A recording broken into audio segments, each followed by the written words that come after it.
नमस्कार दोस्तों, एक बार फिर से आपका स्वागत है एसकासियन यूट्यूब चैनल पर। दोस्तों DElEd diploma in elementary education, जिसे दिल्ली में डाइट बोलते हैं, हरियाणा में जेबीटी बोलते हैं और उत्तर प्रदेश में उसे बीटीसी बोलते हैं। तो अलग अलग जगहों पर अलग अलग नामों से जाना जाता है, लेकिन दोस्तों होता तो ये डीएलएड है, डिप्लोमा इन एलिमेंट्री एजुकेशन। ठीक है, तो इसलिए आपको इसमें कन्फ्यूजन नहीं हो रहा। तो डीएलएड का मतलब मैंने आपको बता दिया। बाकी जब बीएड की हम बात करते हैं तो दोस्तों बीएड होती है बैचलर इन एजुकेशन। ठीक है, तो आज की वीडियो में इन दोनों के बीच दोस्तों आपको फुल कंपैरिजन हम करके बताएंगे, जिससे आपको एक अंदाज़ा हो जाएगा कि आपके लिए क्या ज़्यादा बेहतर हो सकता है, डीएलएड या फिर बीएड। और साथ ही साथ दोस्तों मैं आपको इसमें कुछ ऐसी भी चीज़ें बताऊंगा तो शायद ही दोस्तों आपको किसी और चैनल या फिर किसी और के द्वारा ये वाली इन्फॉर्मेशन दी गई हो। मैं ये नहीं कह रहा 100% ऐसे व्यूवर्स होंगे मेरे जो इस बारे में नहीं जानते होंगे, शायद से कुछ ऐसे व्यूवर्स होंगे जो इसके बारे में जानते होंगे, लेकिन मैक्सिमम ऐसे व्यूवर्स होंगे जो नए, जो मतलब 12th करके आए हैं या फिर जिन्होंने अभी ग्रेजुएशन करी है और जो शिक्षा के क्षेत्र में आना चाहते हैं, टीचर बनने की इच्छा रखते हैं, तो वो इस बारे में जानते हो। ठीक है, और आपको अगर आप बीएड करना चाहते हैं तो मैं ये भी बता दूंगा कि बीएड में आपके लिए कौन सा विषय ज़्यादा बेहतर हो सकता है। तो इन्हीं सभी विषयों पर दोस्तों आज की वीडियो में हम चर्चा कर लेंगे। तो चलिए दोस्तों अपनी वीडियो को स्टार्ट करते हैं।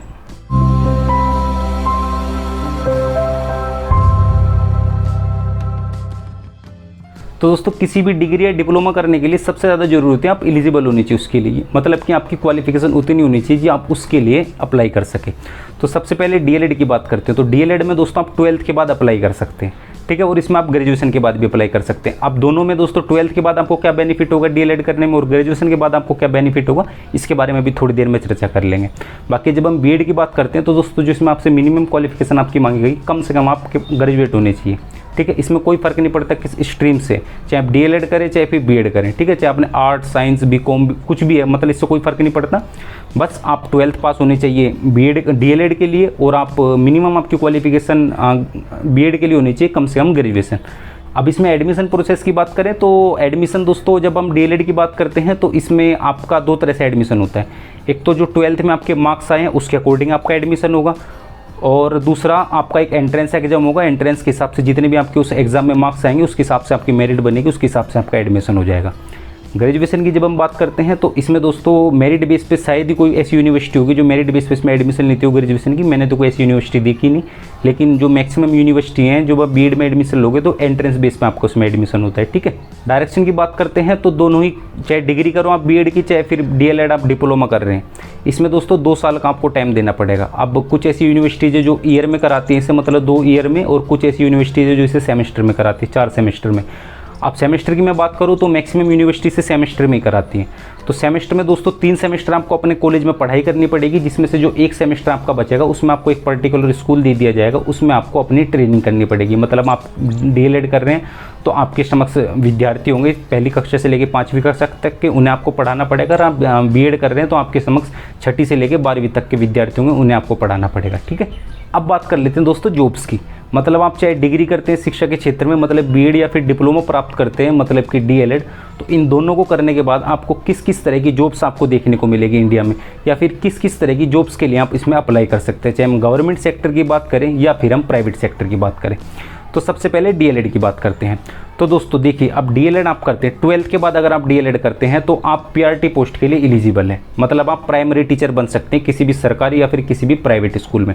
अब दोस्तों प्राइवेट से मेरा तात्पर्य जो माने धाने प्राइवेट स्कूल है, मतलब जो जाने माने प्राइवेट स्कूल है, उसके बारे में मैं आपको बात कर रहा हूँ। ठीक है भाई, कुछ ऐसे प्राइवेट स्कूल भी होते हैं जो गली मोहल्ले में खोल लेते हैं, उसमें 12th के बाद भी आप पढ़ा सकते हैं, तो उनकी मैं बात नहीं कर रहा हूँ। जो अच्छे फेमस प्राइवेट स्कूल है इंडिया में, उसमें जो आपसे क्वालिफिकेशन मांगी जाती है उसके आधार पर मैं बोल रहा हूँ। बाकी गवर्नमेंट सेक्टर में तो दोस्तों चाहे कोई सा एरिया हो, कोई सा क्षेत्र हो, तो उससे कोई फर्क नहीं पड़ता। ठीक है, तो अगर आपने 12th के बाद अपनी डीएलएड करी है तो पहली कक्षा से लेकर 5वीं कक्षा तक ही आप एलिजिबल हैं।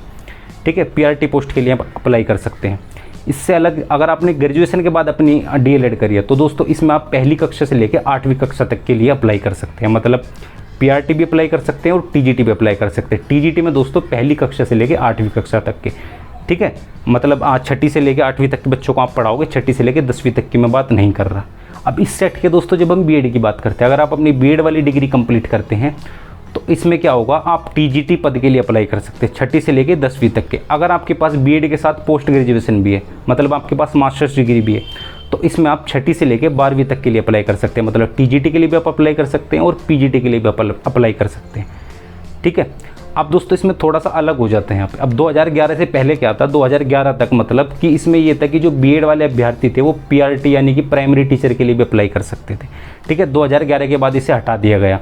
अब जब 2018 आया, जो आपको केवीएस की रिक्रूटमेंट देखने को मिली थी 2018 में दोस्तों, ये रूल दोबारा से लागू कर दिया। मतलब कि जो बीएड वाले कैंडिडेट हैं वो पीआरटी, टीजीटी, पीजीटी तीनों के लिए अप्लाई कर सकते हैं, ठीक है। अब ये दोस्तों हर जगह लागू नहीं होता, ये केवल कुछ ही जो ऐसी गवर्नमेंट जॉब है उसमें लागू होता है जो कि सेंट्रल द्वारा निकाली जाती है, ठीक है। और कुछ स्टेट गवर्नमेंट भी होगी।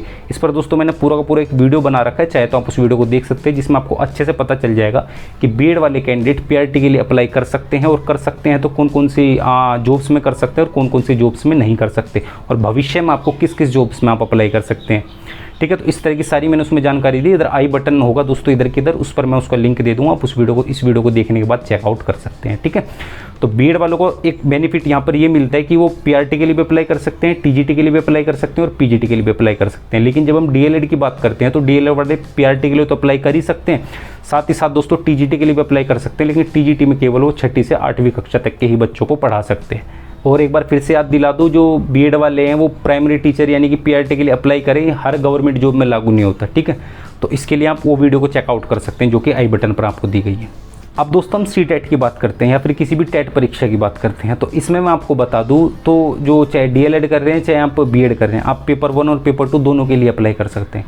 अब वो किस किस तरह से कर सकते हैं वो भी मैंने आपको थोड़ी देर पहले बता दी, ठीक है। डीएलएड वाले पेपर 1 के लिए अप्लाई करेंगे अगर प्राइमरी टीचर उन्होंने बनना है, अगर उन्होंने टीजीटी टीचर बनना है, ग्रेजुएशन के बाद अपनी डीएलएड कर रहे हैं तो 6ठी से 8वीं तक के टीचर बनेंगे, उसमें टीजीटी के अंदर ही आते हैं, ठीक है। तो उसके लिए आपको पेपर 2 क्वालिफाई करना पड़ेगा, ठीक है।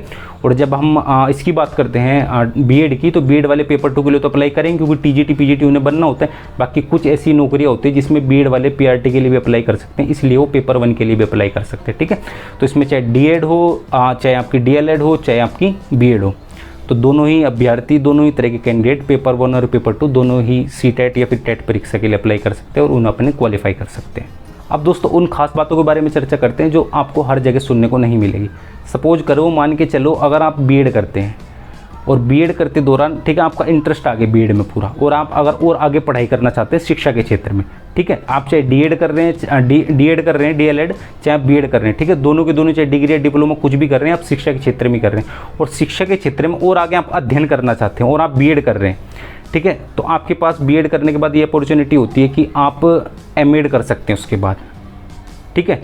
एमएड करने के बाद एमफिल कर सकते हैं, एमफिल करने के बाद पीएचडी कर सकते हैं, और ये दोस्तों नॉर्मली होगी, ये आपकी शिक्षा के क्षेत्र में होगी, ठीक है। नॉर्मल आप हिस्ट्री ऑनर्स करते हैं, संस्कृत ऑनर्स करते हैं, हिंदी करते हैं, केमिस्ट्री करते हैं, मैथमेटिक्स करते हैं, ठीक है, किसी भी चीज़ में आप पढ़ाई करते हैं किसी सब्जेक्ट को लेकर, उसकी जो आपकी पीएचडी होती है वो अलग होती है। लेकिन ये मैं शिक्षा के क्षेत्र वाली पीएचडी की बात कर रहा हूँ। इसमें सबसे पहले आपको बीएड करनी पड़ेगी, बीएड करने के बाद आपको अपनी पोस्ट ग्रेजुएशन कंप्लीट करनी पड़ेगी, पोस्ट ग्रेजुएशन कंप्लीट करने के बाद आप एमएड के लिए अप्लाई करोगे, एमएड करने के बाद दोस्तों आप अपना नेट का एग्जाम दोगे, ठीक है। नेट अगर आप क्वालिफाई करते तो अच्छी बात है, लेकिन अगर आप जीआरएफ क्वालिफाई करते हो तो आपके लिए और भी ज़्यादा अच्छी बात है। 5 साल के लिए आपको पीएचडी के लिए टाइम मिलेगा, अगर आप एमफिल करते हो तो 1-2 साल के लिए उसमें टाइम मिलता है। यूनिवर्सिटी के ऊपर डिपेंड करता है कि कितने समय में वो अपनी बच्चों की एमफिल कंप्लीट कराती है, ठीक है। तो अगर आप एमफिल करते हैं तो 1-2 साल में होगी, बाकी अगर आप पीएचडी करते हो तो 5 साल का आपको टाइम मिलेगा। जीआरएफ अगर आपने क्लियर करा तो दोस्तों गवर्नमेंट आपको 40 से 50 हज़ार रुपये पर मंथ देगी। हो गए आप स्टूडेंट ही, आप 5 साल के लिए अपनी पीएचडी करोगे, लेकिन दोस्तों जो आप जीआरएफ करोगे तो उसमें आपको गवर्नमेंट आपको स्कॉलरशिप देगी, ठीक है। इससे कोई डिपेंड नहीं करता आपकी मासिक आय, आपके परिवार की सालाना इनकम क्या है या फिर आपकी परिवार की स्थिति कैसी, इससे कोई डिपेंड नहीं करता। बाकी अगर आप नेट क्वालिफाई करते हैं तो नेट क्वालिफाई करने पर आपको केवल 8 से 10 हज़ार रुपये मिलेंगे। ये भी दोस्तों यूनिवर्सिटी के ऊपर डिपेंड करता है कि वो देगी नहीं देगी। कुछ कैटेगरी जैसे SC/ST कैटेगरी होगी, इन्हें कुछ अलग से बेनिफिट मिलते हैं, तो ये भी दोस्तों एरिया के ऊपर डिपेंड करते हैं कि उस एरिया में या फिर जिस भी यूनिवर्सिटी से वो कर रहे हैं उस यूनिवर्सिटी में वो फैसिलिटीज़ अवेलेबल हैं या फिर नहीं है, ठीक है। और अगर आप नेट जीआरएफ पे अलग सी वीडियो देखना चाहते हैं दोस्तों, इस पर मैं अलग सी वीडियो बना दूँगा, आप मुझे नीचे कमेंट कर सकते हैं कि शिक्षा के क्षेत्र में अगर आप अपना नेट जीआरएफ क्वालिफाई करना चाहते हैं तो उसके लिए आपको क्या करना पड़ेगा और किस किस तरह से आपको किस किस तरह के आपको लाभ उसमें देखने को मिलेंगे, ठीक है। तो अगर आप शिक्षा के क्षेत्र में और अधिक अध्ययन करना चाहते हैं, मतलब आपका सच में इंटरेस्ट है, देखिए अगर आप बीएड या डाइट कर रहे हैं आपका नॉर्मल बात है, इंटरेस्ट तो है ही, आप केवल टीचर बनना चाहते हैं तो बात अलग है, लेकिन इसमें आप और भी गूढ़ तरीके से या और भी अच्छे तरीके से आप शिक्षा के क्षेत्र में अध्ययन करना चाहते हैं तो आपको इस शिक्षा के क्षेत्र में आप अपनी पीएचडी भी कंप्लीट कर सकते हैं, ठीक है। अब दोस्तों एमएड करने का ये भी फ़ायदा होता है कि आप किसी भी यूनिवर्सिटी में प्रोफेसर लग सकते हैं, ठीक है। प्रोफेसर से मेरा तात्पर्य दोस्तों आप बीएड करते हैं, बीएड करने के दौरान जो आपको टीचर्स पढ़ाएंगे वो स्कूल टीचर तो है नहीं, वो आप किसी कॉलेज में तो पढ़ रहे हैं, डिग्री कॉलेज में, तो दोस्तों आपके समक्ष प्रोफेसर ही होंगे। तो उनकी जो मिनिमम क्वालिफिकेशन उनसे मांगी जाती है वो कम से कम उन्होंने एमएड क्वालिफाई कर रखा और उनका नेट भी क्लियर होना चाहिए। बाकी पीएचडी है या नहीं है दोस्तों ये अलग चीज़ होती है। तो दोस्तों केवल मैंने उन्हीं अभ्यर्थियों के लिए बताया जो शिक्षा के क्षेत्र में अधिक अध्ययन करना चाहते हैं या फिर जिनका भी इंटरेस्ट है इस फील्ड में, ठीक है, तो वही करें। बाकी अगर आपका ज़्यादा इंटरेस्ट नहीं है तो आप बीएड कर लीजिए, वो आपके लिए इनफ होगा। अब दोस्तों आपने देखा होगा, आप स्कूल में पढ़े होंगे, तो जो 6ठी से लेकर 12वीं तक के स्कूल्स होते हैं उसमें आपने देखा होगा पीटीआई या फिर लाइब्रेरी टीचर वगैरह अलग से होते हैं, ठीक है। तो अगर आप ये बनना चाहते हैं तो इसमें आपको बीएड की जरूरत नहीं है, ठीक है, ना ही आपकी इसमें बीएड की डिग्री काम आएगी। इनके लिए अलग से 1-1 साल की डिप्लोमा होते हैं या फिर डिग्री होती है, ठीक है, तो उस हिसाब से इसमें आपका सिलेक्शन होगा, ठीक है। तो पीटीआई या लाइब्रेरी टीचर इस तरह के आप शिक्षक बनने की इच्छा रखते हैं किसी भी सरकारी स्कूल या प्राइवेट स्कूल में 6ठी से 12वीं तक के, तो उसके लिए आपको अलग से डिग्री या डिप्लोमा करना होता है, ठीक है। बीएड की डिग्री आपकी उसमें काम नहीं आने वाली। अब अगर डीएलएड की बात करते हैं तो इसमें तो सब्जेक्ट कोई इशू ही नहीं है, ठीक है, लेकिन आप बीएड करते हो तो बीएड में आपको पर्टिकुलर कोई भी 2 सब्जेक्ट लेने होते हैं। तो अगर आपका इसमें कन्फ्यूजन है दोस्तों, इसमें आपको बिल्कुल भी कन्फ्यूजन नहीं होना, ना ही आपको इसमें किसी की सुननी है। आप खुद से ही बात करें, खुद से ही पूछिए कि आपकी किस सब्जेक्ट पे कितनी ज़्यादा पकड़ है, ठीक है, किस सब्जेक्ट को आप कितने अच्छे से पढ़ा सकते हैं, ठीक है। ये देखिए दोस्तों, कोई ये नॉर्मल जॉब नहीं है कि आप मतलब एसएससी वगैरह कहीं कलर का लग रहे हैं या फिर किसी और तरह की कोई जॉब कर रहे हैं, ठीक है, इस तरह की कोई जॉब नहीं है, ये एक टीचर की जॉब है, ठीक है। तो इसमें आपको पकड़ तो देखनी है और आपको ये भी देखना है कि आप किस सब्जेक्ट को अच्छे से पढ़ा सकते हैं।